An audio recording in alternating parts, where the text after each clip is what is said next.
Now, we've seen Donald Trump say that Joe Biden's preemptive pardons were not valid. He argues the pardons are void because they were signed via an auto pen and that Biden did not even know about them or what they meant. President Trump wrote the necessary pardoning documents were not explained to or approved by Biden.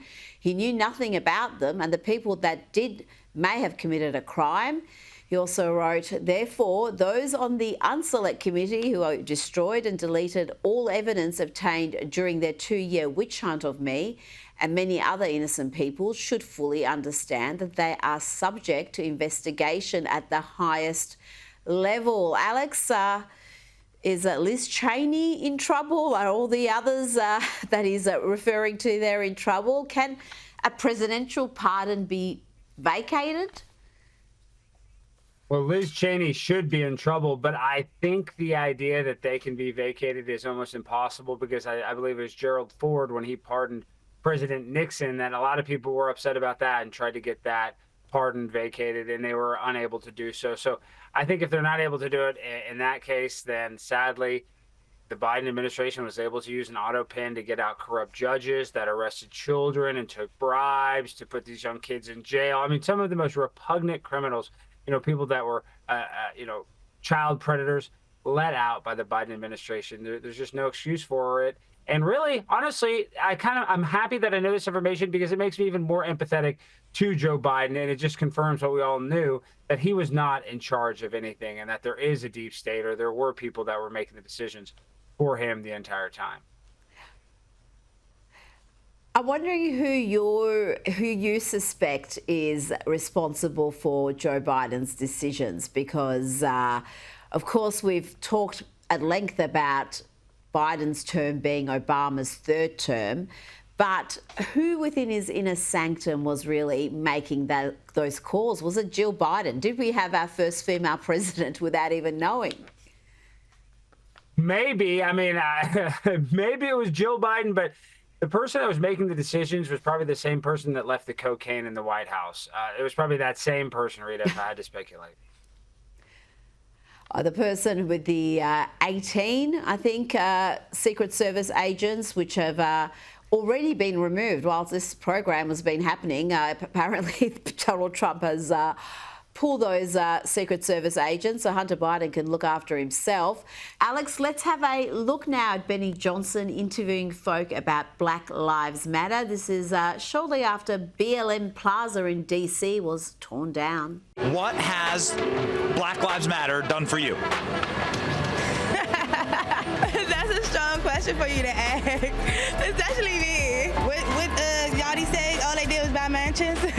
Little Yachty is a rapper, and he's out saying, like, they bought a bunch of mansions. BLM was literally a scam. They had bought mansions and... No, that's definitely a scam, 100%. Yeah. 7 mansions is not the best use of $100 million. Do you see any of that money? No. Did they ever reach out to you and say, hey, you're a veteran, we can help you? Never. They raised $100 million. Did you see any of that? Do we ever see any of it? I ain't see shit of it. The $100 million has not benefited the black community. Alex, was there much fallout from the decision to tear down BLM Plaza? We saw some wild emoting in the usual places, the Washington Post and the New York Times, the painful destruction of Black Lives Matter Plaza, and Black Lives Matter Plaza is gone. Its erasure feels symbolic. But beyond that, I didn't see much fallout, not many protests, not many people making a big deal out of it. Well, you saw everybody that Benny spoke to, Little Yachty basically just exposed it. He kind of put the final nail in the BLM coffin that this was a money laundering or Ponzi scheme for Patricia Cullors and her family that were able to buy mansions with this money. And seriously, if the African-American community actually benefited from all the donations from BLM, people would love that. But that's not what happened. The Black community were used as a prop in order to raise money.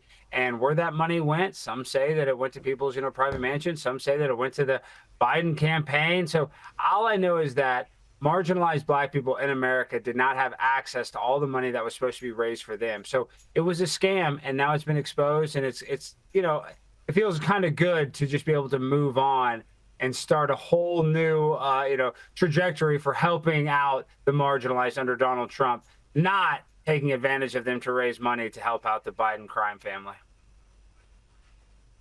Now, at the very top of our chat, you mentioned astronauts being rescued. I've been shocked by how little coverage this has received. You would think this would be a momentous occasion. These two astronauts stranded in space, and Elon Musk has successfully brought them home safe and sound. And it seems to be now more reporting on, you know, whether they were grateful to be rescued or not, or whether they were doing important work whilst they were stranded. I'm shocked that this isn't something that's bringing the country together.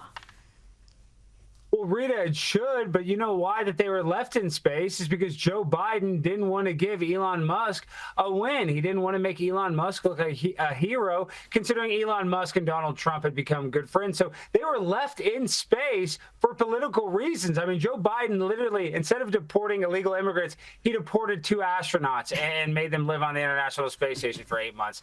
You know, he's doing it wrong. The Americans are supposed to stay in America, President Biden. Oh, that is hilarious. But you know what? Elon Musk, I think, is copping even more hate and vitriol and just completely demented commentary from segments of the media than even Donald Trump at the moment. I've, again, been shocked by a man who is, you know, essentially a businessman doing a role assigned to him, being treated like he's, I don't know, some sort of war criminal. It's absurd, but it gives us something to laugh about. Alex Stein, it's always a pleasure. Thank you, Rita. Talk to you again soon.